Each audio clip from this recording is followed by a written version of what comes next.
Waktu sudah menunjukkan tengah malam dan Safira tanpa mengenyitkan dahinya, merasakan sedikit nyeri pada pergelangan tangannya.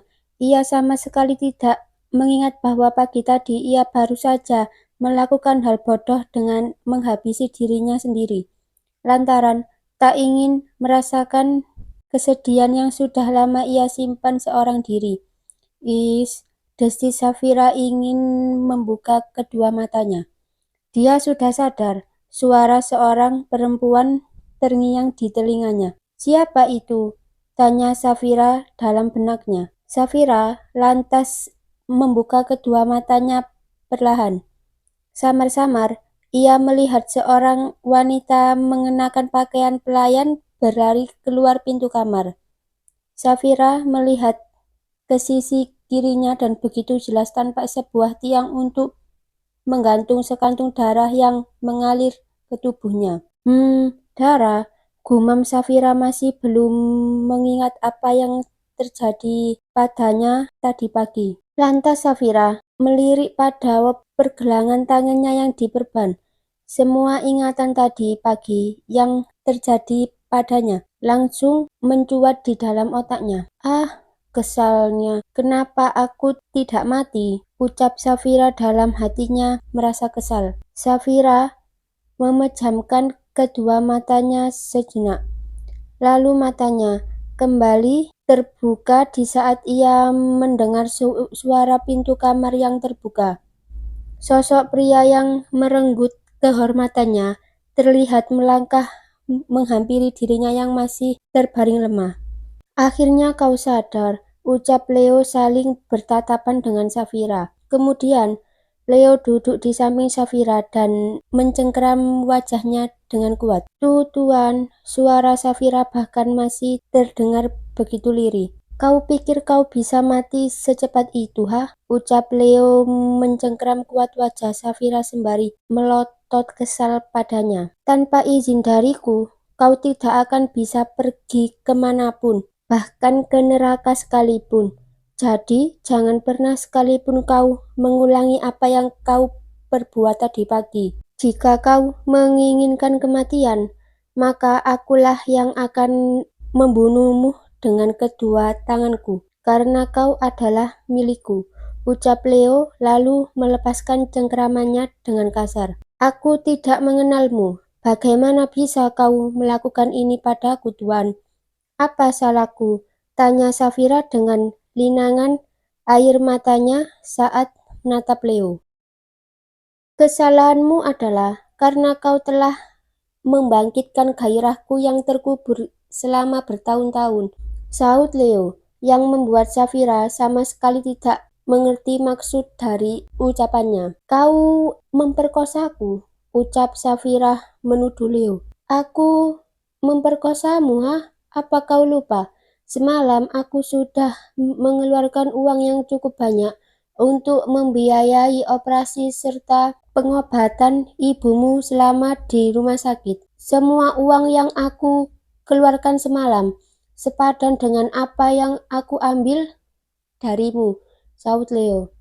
Safira kembali teringat pada ibunya yang sedang terbaring di rumah sakit setelah menjalani operasi. Tiba-tiba Safira berusaha untuk bangkit dari ranjang itu. Bahkan ia sempat mencabut selang yang mentransferkan darah ke tubuhnya. "Apa yang kau lakukan?"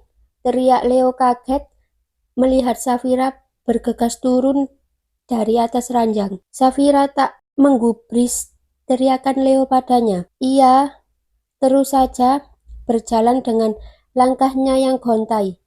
Bruk! Safira terhuyung lalu jatuh terduduk di lantai kamar. Leo segera menghampirinya dan menopang tubuhnya yang begitu lemah. "Kau begitu keras kepala," gerutu Leo terlihat kesal pada Safira. Leo lantas menggendong Safira dan membaringkannya kembali ke atas ranjang tidur. "Aku ingin melihat ibuku," ucap Safira dengan suaranya yang terdengar begitu lirih dan lemah. "Pikirkan dirimu sendiri. Kau bisa mati, kata Leo.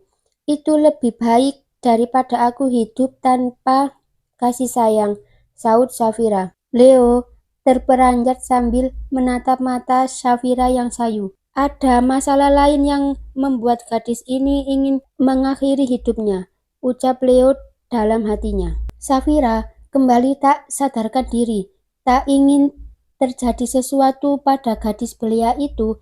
Akhirnya Leo membawanya ke rumah sakit agar segera mendapatkan pertolongan. Keesokan harinya, Reno mendapatkan segala informasi mengenai diri Safira. Ia segera mengatakan semua yang ia ketahui kepada Leo.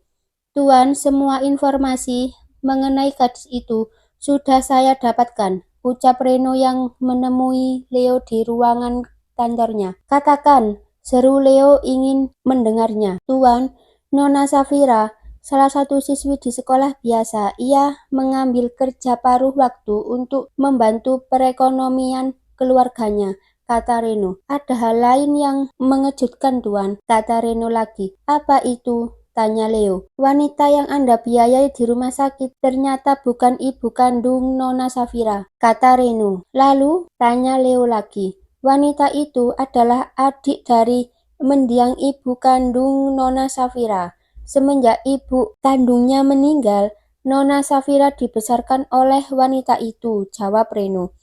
Apa dia tahu kalau wanita itu bukan ibu kandungnya? Tanya Leo, semakin tertarik ingin mengetahui segala kehidupan yang selama ini Safira jalani. Menurut informasi yang saya dapatkan, Nona Safira mengetahuinya, namun ia tetap ingin menganggap wanita itu sebagai ibu kandungnya. Bahkan Nona Safira begitu menyayanginya, walaupun wanita itu selalu pilih kasih terhadapnya.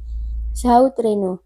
Apa maksudmu? Tanya Leo bingung. Wanita itu memiliki anak perempuan bernama Fanny, dan mereka berdua sering memperlakukan Nona Safira dengan semena-mena, jawab Reno. Jadi karena itu dia begitu terlihat menyedihkan, gumam Leo dalam hatinya, mengingat bagaimana raut wajah dan sorot mata Safira yang mencerminkan kesedihan. Ceklek. Pintu terbuka. Leo dan Reno sontak menoleh ke arah pintu. Leo putraku, seru Mia datang bersama suaminya, Gustav.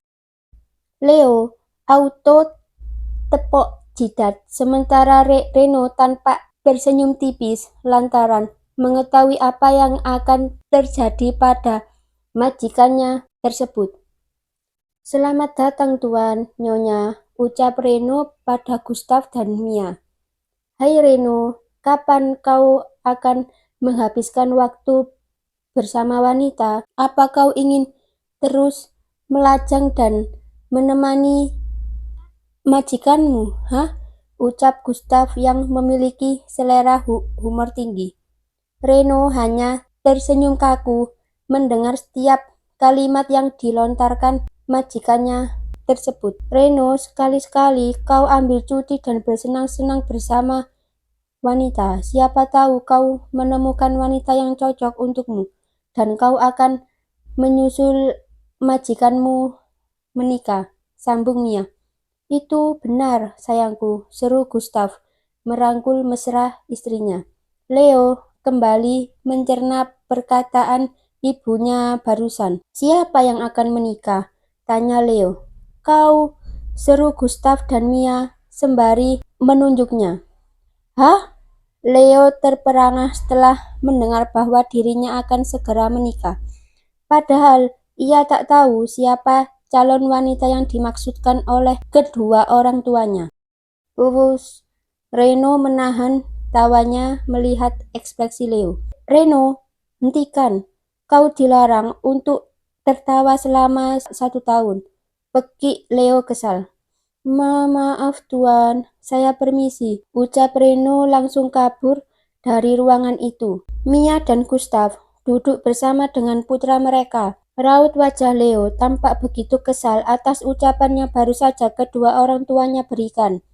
Ia melirik semua contoh kartu undangan yang dibariskan ibunya di atas meja. Leo, kau pilih satu dari semua contoh undangan ini. Mama akan mencetaknya, kata Mia.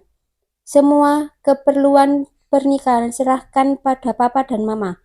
Kau dan gadis kecilmu itu hanya perlu duduk manis di pesta pernikahan kalian nanti, sambung Gustav menimpali. Gadis kecil yang mana? Teriak Leo kesal. Tentu saja yang akan memberikan kami cucu, seru keduanya terlihat sangat bahagia. Cucu apanya? Aku tidak mengerti apa yang papa dan mama bicarakan. Lagian apalagi ini. Aku tidak butuh undangan pernikahan. Tidak ada yang akan menikah, teriak Leo lagi, melempar semua contoh kartu undangan yang berada di atas meja hingga berserakan jatuh ke lantai. Leo, kau harus bertanggung jawab atas gadis yang kau bawa ke rumahmu waktu itu, bentak Mia marah pada putranya. Sialan, padahal aku sudah mewanti-wanti semua orang agar tidak mengatakannya pada mama. Tapi mama tetap saja tahu kalau aku membawa Safira waktu itu, gerutu Leo dalam hatinya. Aku tidak akan menikah, saut Leo menolak. Jika kau tidak mau menikahinya, lalu kau akan mempermainkan gadis itu saja, hah? Kau ingin mencari yang bagaimana lagi? Hanya gadis itu yang bisa menyembuhkan penyakitmu kan? Kata Mia. Leo hanya diam, tak ingin menanggapi perkataan ibunya. Gustav sangat tahu apa yang tengah dirasakan putranya itu.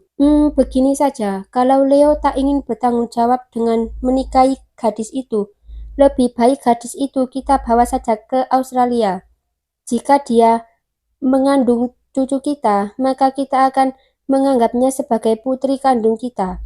Tapi kalau dia tidak mengandung cucu kita, maka kita akan mencarikan pria baik untuk menikahinya, kata Gustav memancing reaksi putranya. Tidak ada yang bisa membawa Safira pergi kemanapun, teriak Leo terpancing. Kalau begitu, kau harus menikahinya. Kalau tidak, kami akan membawanya, saut Gustav berbicara dengan tenang sambil bersandar pada sofa.